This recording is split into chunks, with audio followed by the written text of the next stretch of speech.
Bom dia ao grupo, é um prazer muito grande estar aqui na casa de Lívia, esses dois grupos irmãos aqui na Alemanha, nós estamos na cidade de Colônia e vocês em Hannover. E hoje nós pedimos a permissão aos bons espíritos para que nós possamos entrar nos lares de cada um, levando a mensagem de Jesus e que ao final desse evangelho, cada um de nós possamos nos encontrar mais harmonizados, mais serenos, mais afins. E hoje, o tema escolhido pelo grupo espírita é falar sobre o bem e o mal sofrer. Não é um tema muito agradável a muitas pessoas, porque nós não estamos habituados a nos conciliar com o sofrimento.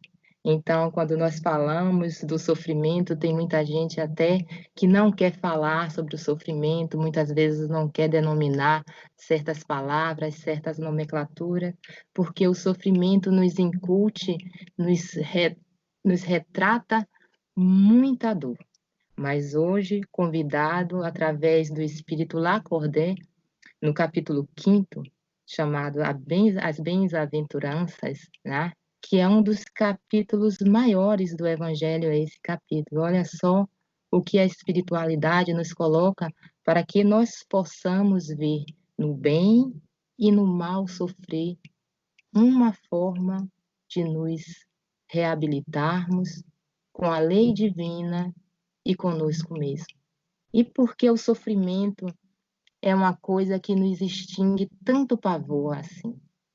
Claro, ninguém quer sofrer. E haveria algum modo de se sofrer bem se não houvesse os espíritos, não iria colocar para nós aqui, né? Então nós vamos ver que vários pensadores, principalmente na Idade Moderna, na Idade Média, desculpa, eles colocaram assim: os homens interpretando mal a dinâmica da vida, aplicavam a dor como instrumento de justiça e repressão, submetendo os condenados a sessões de tortura públicas para que a Igreja ou o Estado os colocassem em obediência. Então, nós aprendemos que para nós estarmos no caminho, nós precisamos ser repreendidos. E que a cultura judaica, ela dizia que a doença era um castigo divino, ou forma de advertência ao povo pecador.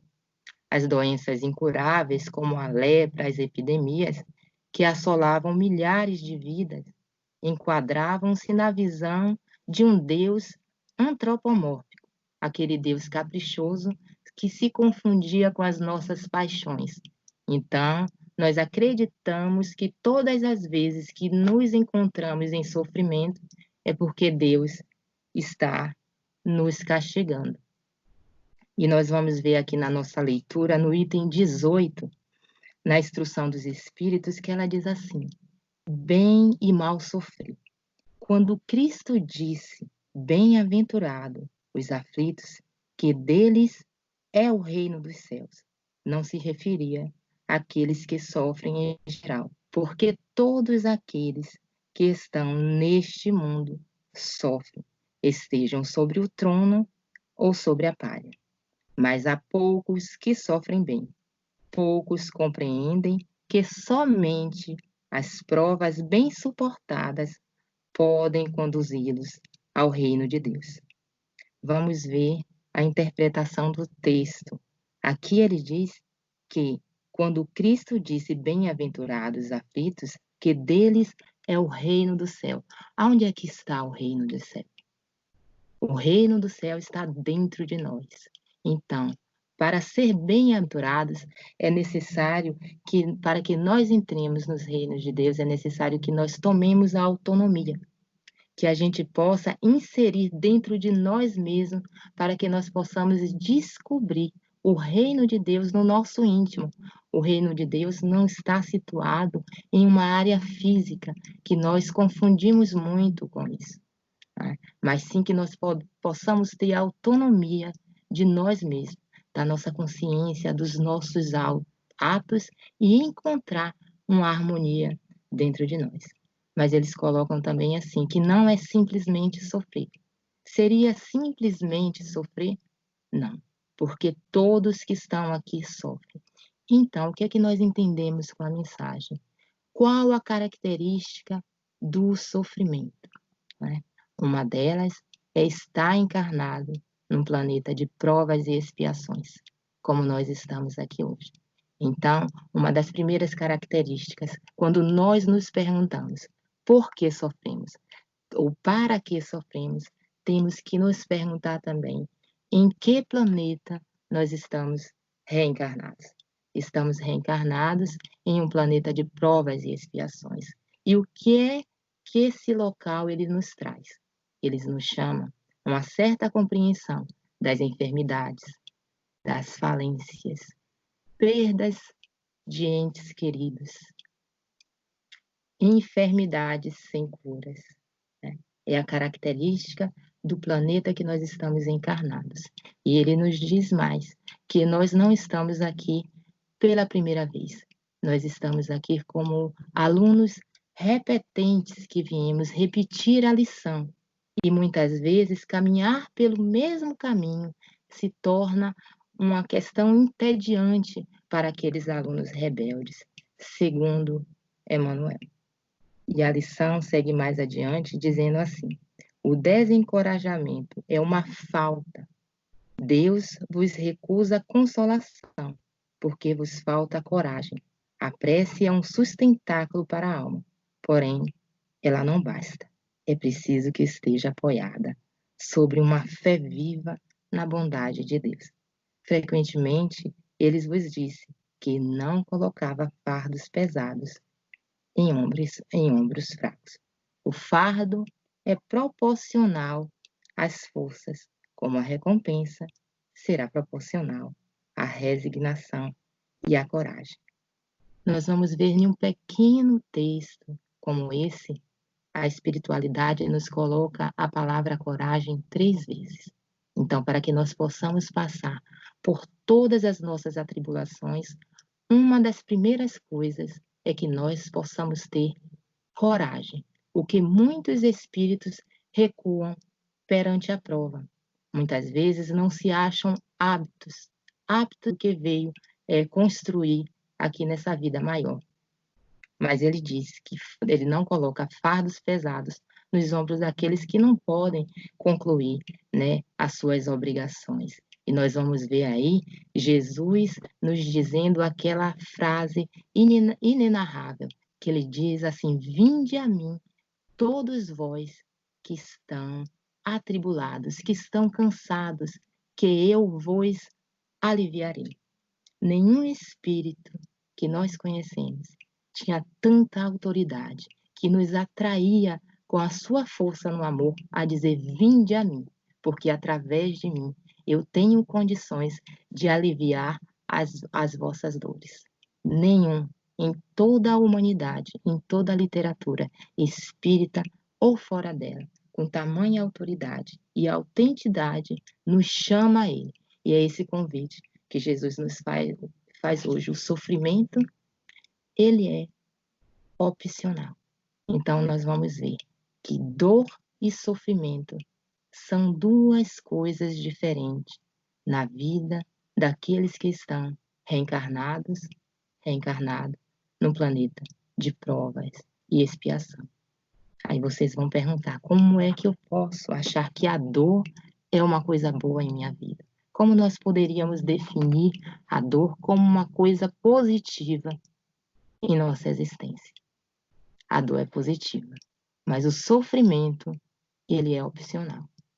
Quando nós temos uma dor, nós vamos ao médico, não é isso mesmo? E para o médico averiguar o que é que nós estamos sentindo, então nós dizemos: olha, nós temos uma dor de cabeça, uma dor no estômago, uma dor nas pernas, uma dor na coluna. E através disso nós vamos ser medicados. A dor é um sinal, ela vai sinalizar algo que não vai bem no nosso corpo físico, enquanto o sofrimento ele é opcional.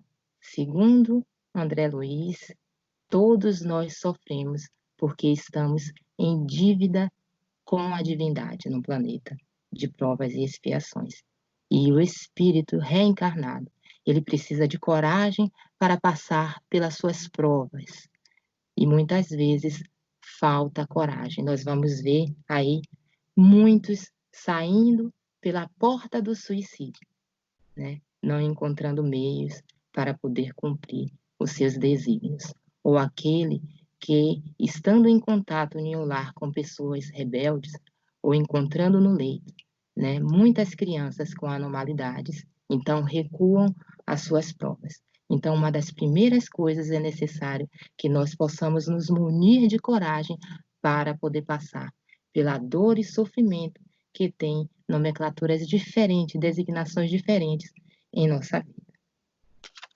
Nós seguimos com a nossa mensagem e ele diz assim: o militar que não é enviado ao campo de batalha não fica contente, porque o repouso do acampamento não lhe proporciona promoção.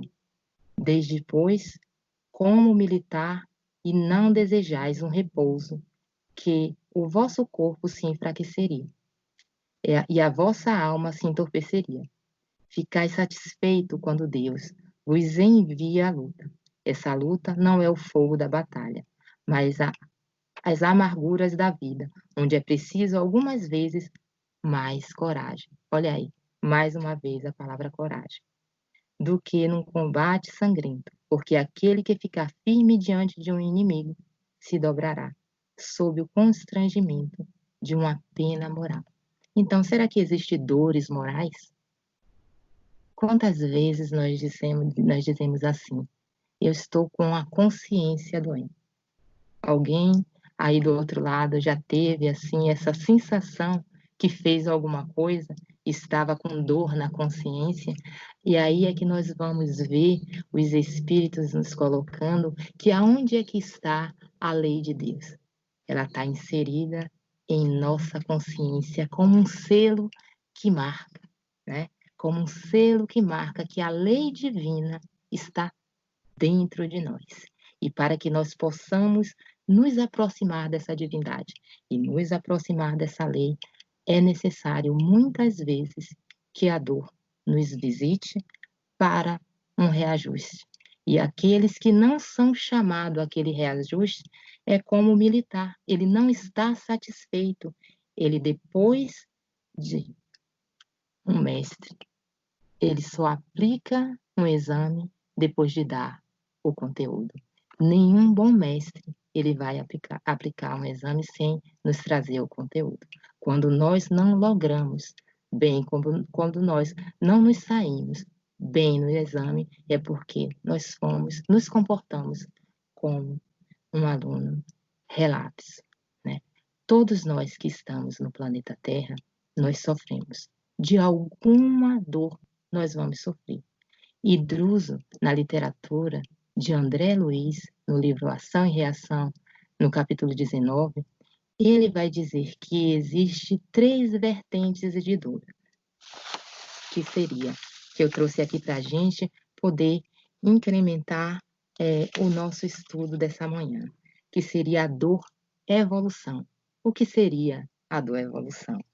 A dor evolução, a dor expiação e a dor auxílio. A dor evolução é aquela que vem de fora para dentro. É aquela necessária para todos os seres encarnados nesse planeta de provas e expiações, inclusive os animais sofrem a dor expiação. E Druso vai mais adiante e diz que sem ela não haveria evolução. E ele, de uma forma bem poética, ele coloca assim, que seria, como exemplo, o ferro ao malho, a semente na terra escura se esforçando, tirando a sua força motriz para poder ver a luz do sol. Assim mesmo como a criança, né, que chora esforçando os seus órgãos para mais tarde se entregar às provações. Então, essa dor, evolução, ela é característica de todos, para que nós possamos ter força em nossa vida, em nossa existência, para suprir todas as nossas necessidades, todos aqueles que estão encarnados no planeta, eles passam pela dor, evolução. Mas nós temos tanto medo de passar pela dor, né? Que muitas vezes essa dor, evolução, ela nos paralisa, porque nós não enxergamos na dor um meio de nos habilitarmos, um meio de nos regenerarmos. E como ver nessa dor algo que vai me tirar de um sofrimento maior para que nós possamos entender uma segunda dor, que seria a dor expiação.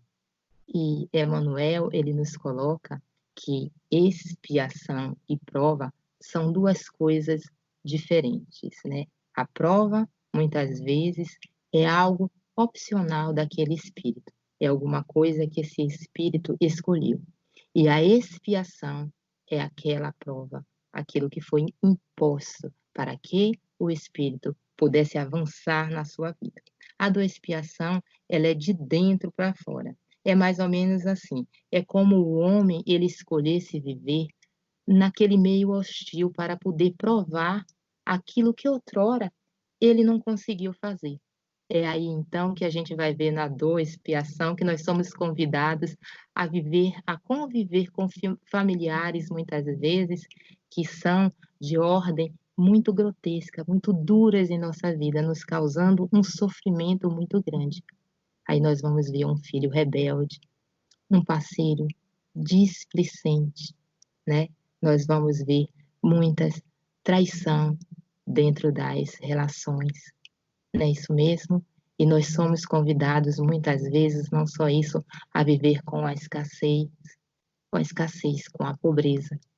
Havia encarnar em um ambiente de drogas, de sofrimento, onde vai nos chamar uma reparação para que nós possamos averiguar se estamos habilitados, se aquilo que nós aprendemos no mundo espiritual nós podemos agora aplicar como um exame, como um bom aluno que está inserido nesse planeta, onde para muitos esse planeta é uma escola, para outros é uma prisão e para muitos um hospital. Então, para aqueles que percebem que esse planeta é uma escola, nós precisamos passar pelos nossos deveres, pelas nossas provas. Para outros que vê como um hospital, a dor em relação às enfermidades é um convite à paciência. E o que seria a paciência? Senão a ciência da paz. Quando nós nos encontramos naquelas enfermidades duradouras, longas, né? Onde nós precisamos refletir aquilo que nós fizemos. E quando nós estamos encarcerados, né? Quando o nosso livre-arbítrio, de uma certa forma, é vedado.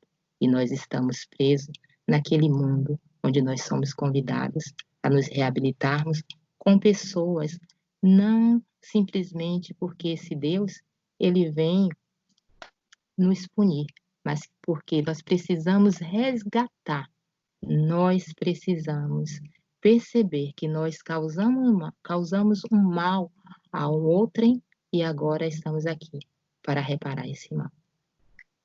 E a terceira dor seria a dor auxílio. Olha o que a espiritualidade traz na literatura de André Luiz, que essa dor auxílio é o auxílio dos amigos espirituais, que normalmente essa dor auxílio vem através daqueles espíritos já medianeiros, né? Que eles se comprometem no plano espiritual em fazer algo, em seguir um certo caminho. E quando nós estamos saindo desse caminho e eles percebem que nós não estamos cumprindo com aqueles desígnios que nós nos comprometemos no plano espiritual, então a espiritualidade nos auxiliando, eles interferem no nosso planejamento, para que nós possamos, através de uma desencarnação, entrarmos no mundo espiritual de uma forma mais vitoriosa. E aí ele coloca assim, é aí que nós vamos ver, né? A gente sofrendo de trombose, do câncer, né? Da diabetes e de outras enfermidades que vão nos colocar no caminho. Para quê? Para que a gente não se endivide mais, né? Na lei divina. Para que a gente não fique no vermelho na contabilidade da divindade, né?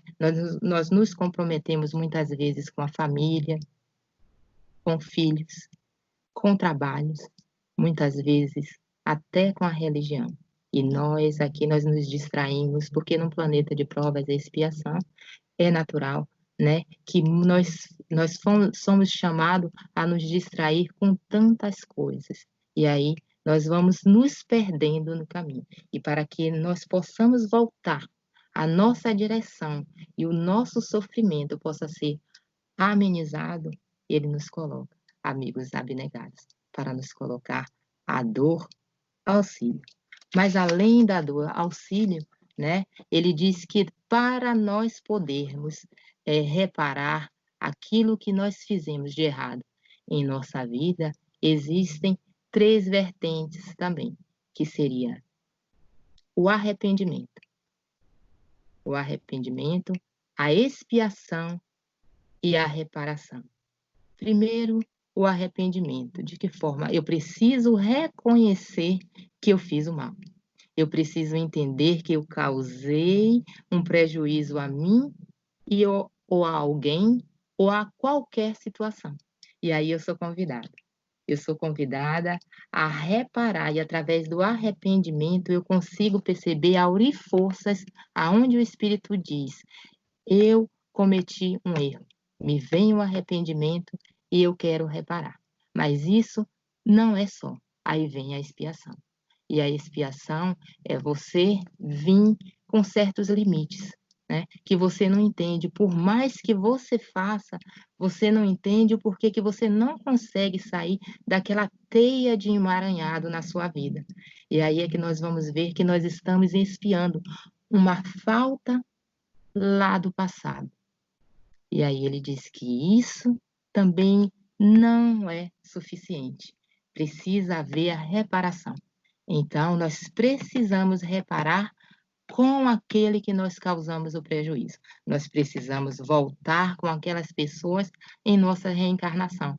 E é daí que o sofrimento se faz mais intensivo.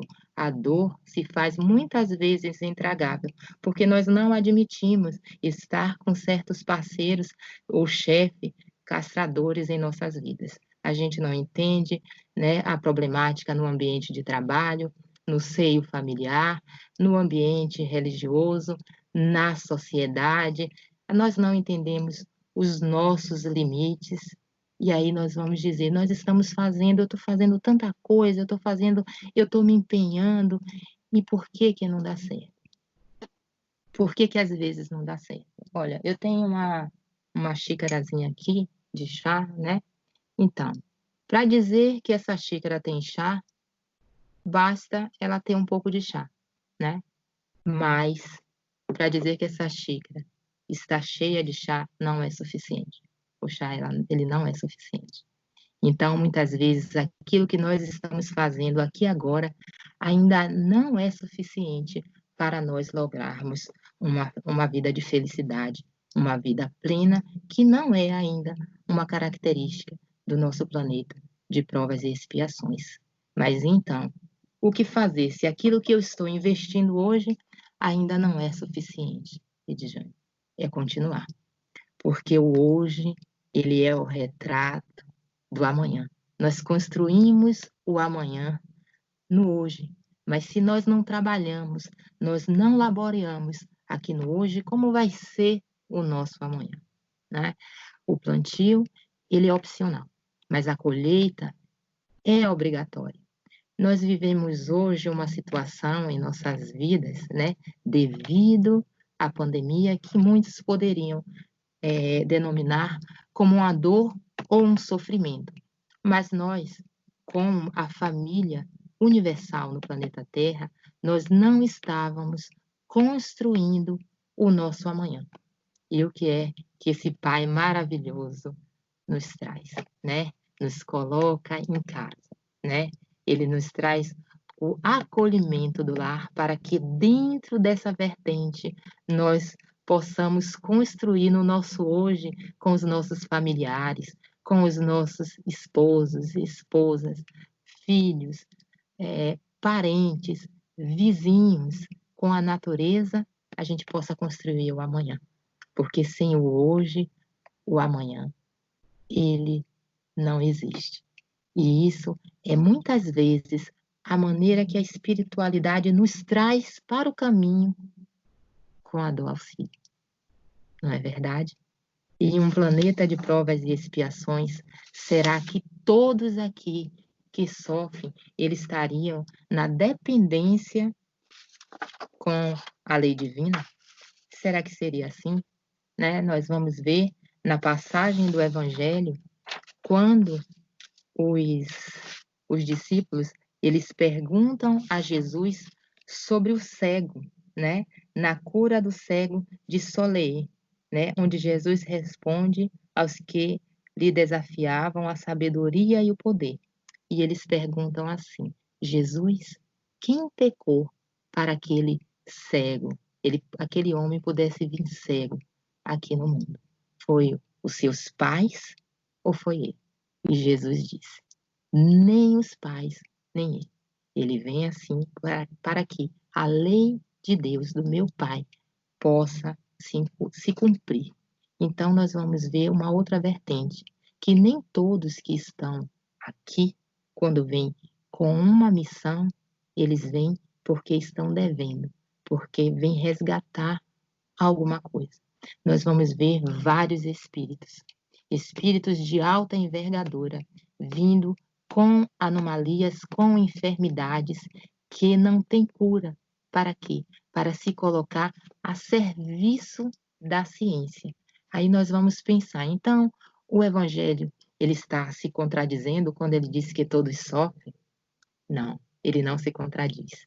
Porque esses espíritos que se colocam a serviço da ciência para que haja uma cura para toda a humanidade, eles são espíritos de alta envergadura que vêm de planos celestes, planos felizes, para poder ajudar a população em massa a avançar.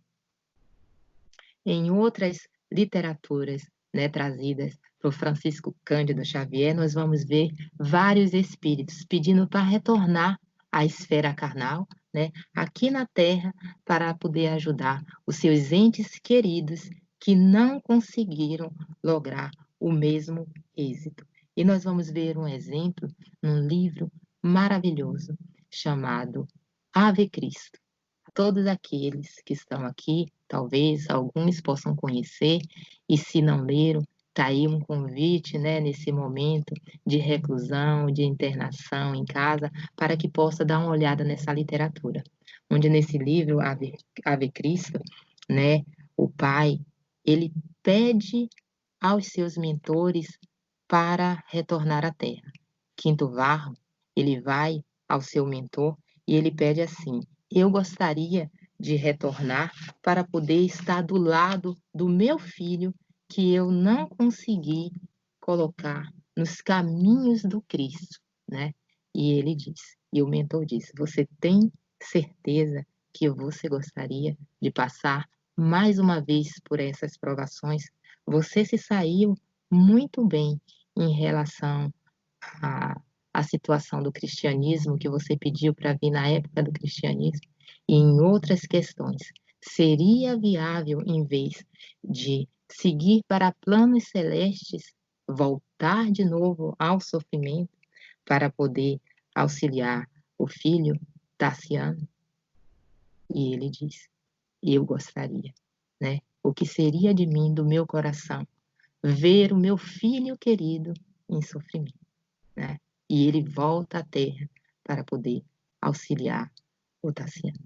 Nós vamos ver em outra literatura também espetacular, no livro Renúncia, um romance de Francisco Cândido Xavier, quando nós vamos ver o espírito Alcione pedir para ficar ao lado de Pólux, né, o seu amado. E o instrutor diz para ela: Alcione, você tem certeza que você gostaria de passar mais uma vez por todas essas provações, né? E ele fala assim: recorda-se que as leis planetárias não afetam somente os espíritos em aprendizado ou reparação, mas também os missionários das mais conquistas. Sentirás o mesmo desejo de compreensão e a mesma sede de afeto que palpitam nos outros mortais. Aí nós vamos ver. Diante dessas revelações, podemos concluir que a dor não é somente produto da consciência culpada. E vim a crer, no entanto, que todo sofrimento suportado deste mundo denota a existência de almas muito abnegadas. Não é verdade?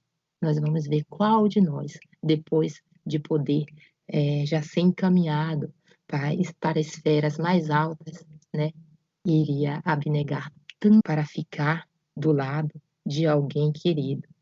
E a Alcione, ela retorna à Terra e o seu mentor diz: eu não acredito que Pólux ele possa realmente entender o sacrifício que você se coloca por ele. Ele ainda não está na condição de entender isso. Mas mesmo assim, o amor que cobre a multidão dos pecados traz esses espíritos até nós, mais uma vez, para que possa muitas vezes nos tirar da escuridão. Mas nós vamos ver também, através dessa mensagem, espíritos que, estando na mesma condição de sofrimento, eles conseguem sofrer a dor, passar pela dor de forma diferente, muitas vezes de forma equivocada.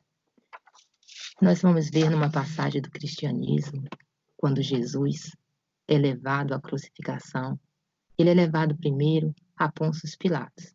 E ali há um diálogo entre Jesus e Pôncio Pilatos, em que Pôncio Pilatos pergunta a Jesus, né? Tu és reis? E ele responde: tu dizes, né? Se eu fosse rei, o meu reino não é deste mundo.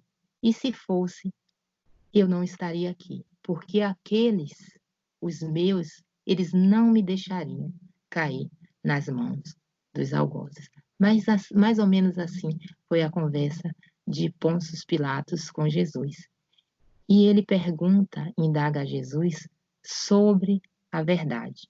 Né? Jesus diz que aqueles que o escutam, né, o reconhecem e reconhecem a verdade. E Pôncio Pilatos pergunta assim: e o que é a verdade? E Jesus se cala.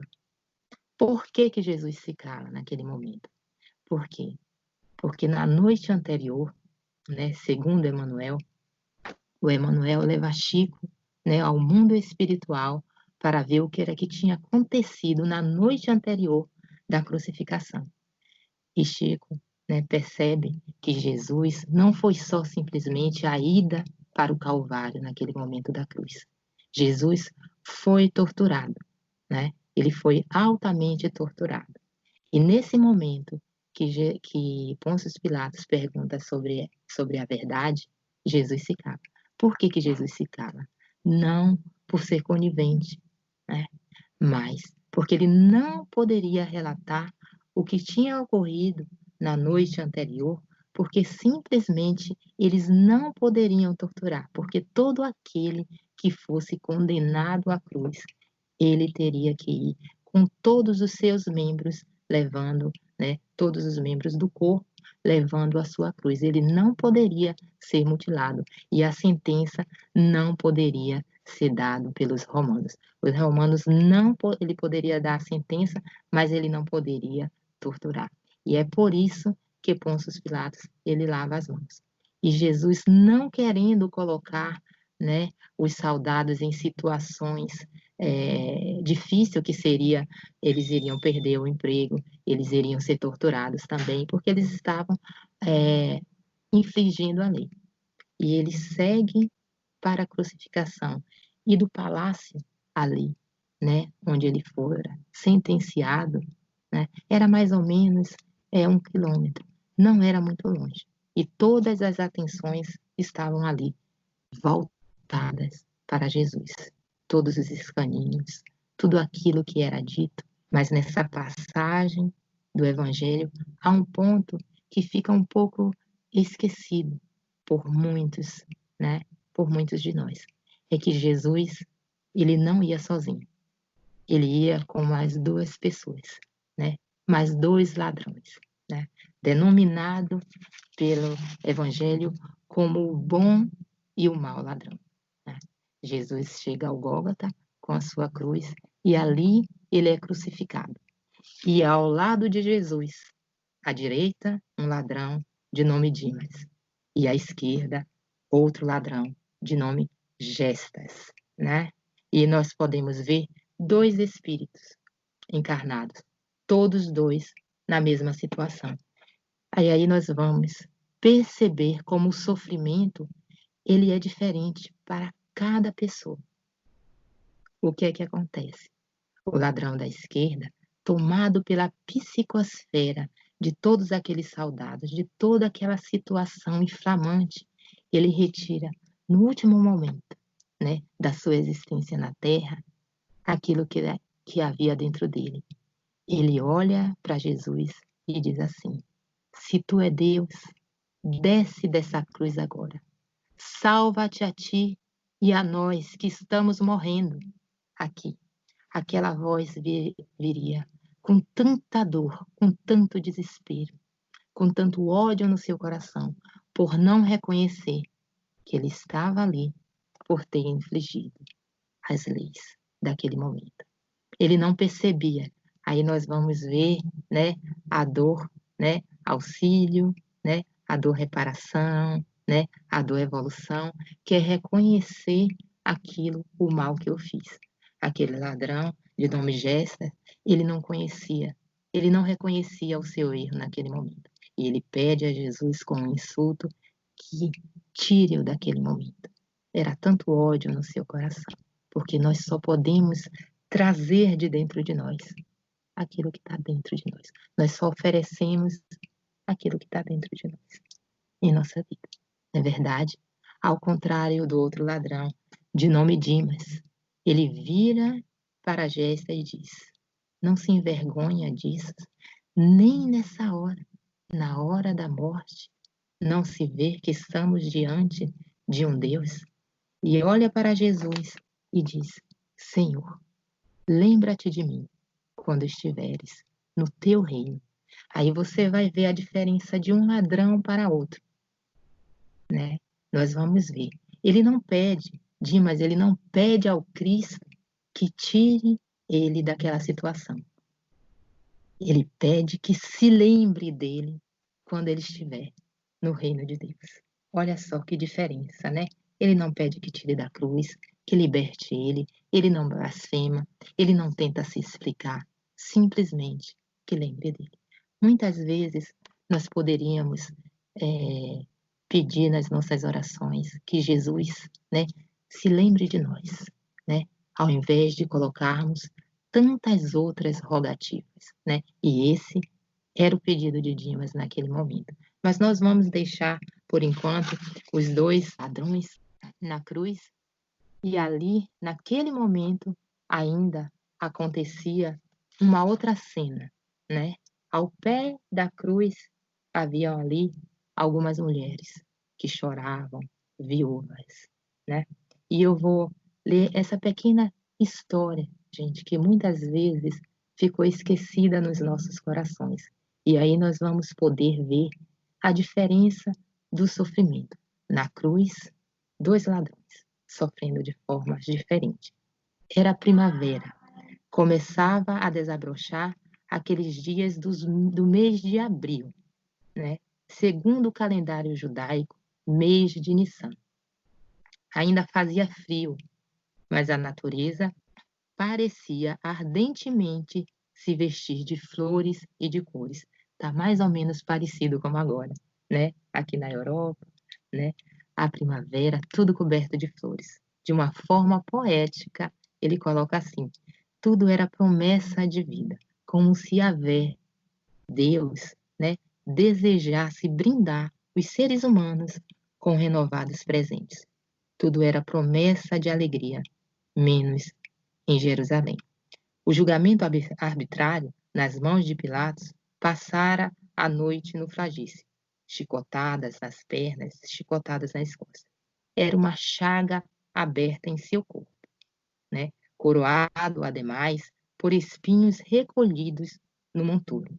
Alcançado a cruz da vergonha, o homem agonizava aos pés, com o coração em frangalhos, agonizava a dor materna. Ali, ao pé da cruz, haviam duas mães que olhavam aquele fato, aquela cena de dor. Maria olhava o corpo lenhado do filho e se perguntava: por que os homens tratam tão mal a quem fizera tão bem? Ela tinha os olhos fundados da noite mal dormida, a face traduzindo a dor moral que a machucava. Seu filho crucificado entre dois malfeitores. Então ela viu, aos pés da cruz laterais, uma mulher. Essa mulher, ela se levanta, ela vai até o pé da cruz, e aí um dos soldados brutal empurra e ela perde o equilíbrio e cai. Maria, a mãe de Jesus, se levanta e vai até ela. E diz assim, também chorosa, aquela mulher se lamentava. E Maria pergunta: é seu filho? Perguntou ela. Sim, disse a outra, é meu filho. E está morrendo na cruz. E porque Jesus acabasse de responder ao ladrão de nome Dimas, que ainda naquele dia ele estaria no paraíso, Maria sossegou a mulher, chorosa. E a mulher disse: se o meu filho, e Maria disse: se o meu filho diz a seu filho que ele estará hoje no paraíso, acredita, mulher, porque o meu filho é filho do Deus Altíssimo. Aquela voz, né? Pensou a mãe de Dimas. Eu conheço aquela voz de algum lugar. Já teria ouvido em qualquer momento da sua existência. E ela se retrata naquele momento, volta de novo às suas ideias a Nazaré, né?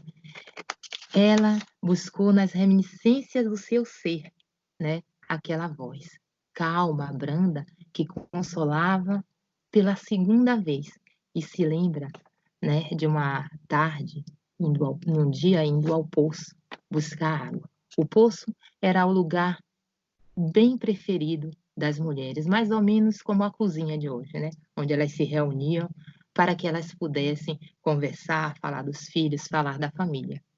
E quando essa mãe chega ao poço, ela escuta. E quando se aproximava, ela ouvia o comentário de algumas outras mulheres que mantiveram a distância. Ela se manteve à distância e ela ouve. É verdade, dizia uma delas. O filho de Tamar é um ladrão. Ele furtou. E João tem certeza. O meu filho João, ele não mente. Dimas é um ladrão. E Tamar é a mãe de um ladrão. E a primeira afirmou a história dizendo que João era seu amigo e que Dimas teria roubado um denário, uma moeda da época. Denário é o significado de um dia de trabalho, né? E Tenar sentiu um frio muito grande no coração. Elas falam do meu Dimas, né? Elas estão incriminando o meu Dimas. E aí Maria chega, Maria, mãe de Jesus, chega com a voz doce e argumentou: não posso crer que haja tanta maldade no filho de Tamar. Penso que deve se tratar de uma brincadeira entre os meninos, simplesmente. Uma única voz serviu ali naquele poço para defender o filho de Tamar. Ele garantia, a mãe vai à casa e pergunta: Dimas, tu roubastes E ele diz: não, eu não roubei, mamãe. Eu recebi essa moeda de um ourives porque eu fiz um trabalho para ele, né?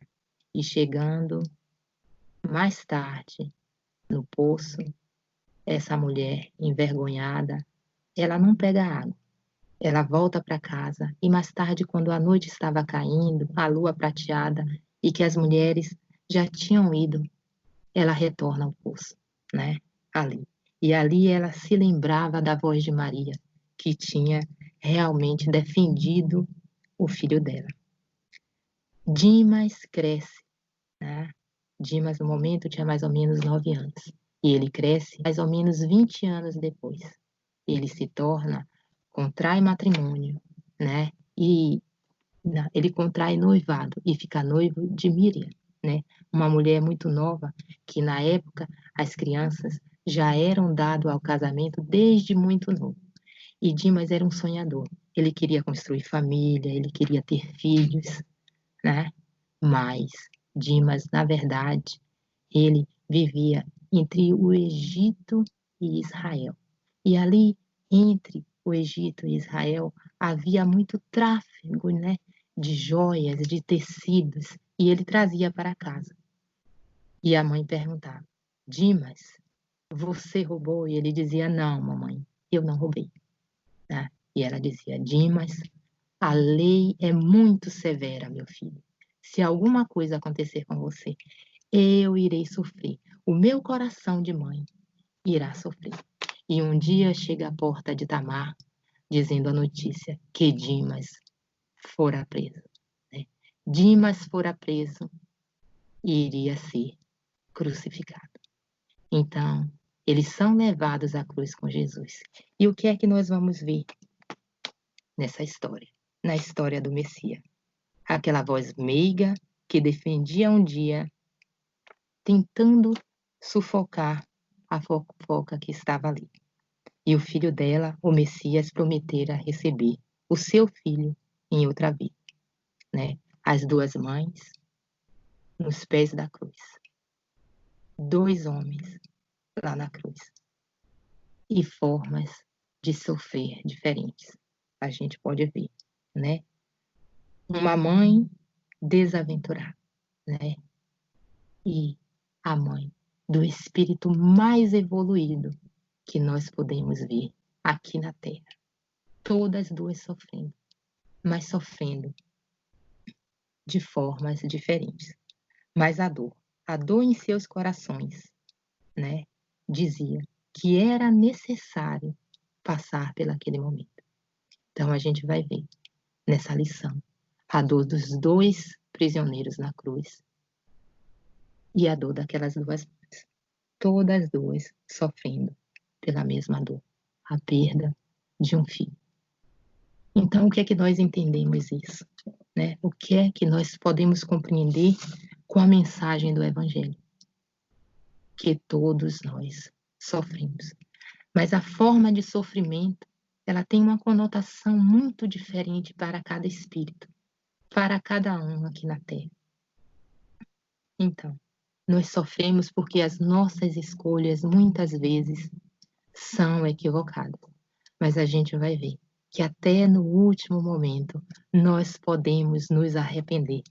Vocês lembram que no início do estudo nós falávamos sobre a expiação, o arrependimento e a reparação. É verdade que aquele espírito ele não iria, né, para o paraíso e ia ficar lá simplesmente no paraíso. Ele teria que voltar para poder reparar o seu erro, porque afinal de contas ele teria agido contra a lei do momento. Por isso teria recebido a punição da cruz. E Dimas, naquele último momento, ele se arrepende e pede a Deus, a Jesus, que se lembrasse dele. Olha que coisa mais linda. Onde muitas vezes, quando nós estamos no sofrimento, nós somos tomados por uma raiva muito grande, por uma dor muito grande, e ali nós estacionamos. Nós não haremos aquela força, aquela dor, evolução, que é no início que Drusos nos fala. a dor evolução, que ela é natural de todos, que está dentro de nós, que é aquela força motriz, que no último momento a gente pode realmente ressarcir, reaver essa força e se arrepender. E aí o nosso sofrimento, todas as nossas faltas, têm uma conotação totalmente diferente. Nós vamos ver nos exemplos do Evangelho muita dor, mas pouco sofrimento. Esse relato de Marcos, do Evangelho de Marcos, Marcos ele relatava todos aqueles no Evangelho que estariam em dívida, mas que queria no seu coração reparar essa dívida com a divindade. Então, é o que é que Marcos escreve? Ele escreve sobre Paulo, ele escreve sobre Maria Madalena, ele escreve sobre os 2 ladrões na cruz. Ele escreve sobre todos aqueles do Evangelho que queriam uma reparação, que se arrepende daquele momento e há um encontro do Cristo com essa pessoa. Tá? Mas o sofrimento, ele não fica, ou a dor, ele não fica simplesmente por aí. Muitas vezes, em nossas escolhas, em vidas pregressas, né, nós malbaratamos o nosso livre-arbítrio. Voltamos ao plano espiritual, e voltando ao plano espiritual, né, nós percebemos o nosso erro, né, e aí nós queremos reparar. Voltar a organizar uma nova reencarnação. Então, quando retornamos ao plano espiritual, nós percebemos os nossos desacertos. Encontramos com os nossos mentores, espíritos abnegadíssimos, e aí a gente vai programar, nós vamos programar uma nova reencarnação. E aí nós vamos ver mais uma vez quem é que nos ajuda nas nossas elucidações. Francisco Cândido Xavier, com a literatura de André Luiz, no livro Missionários da Luz, né?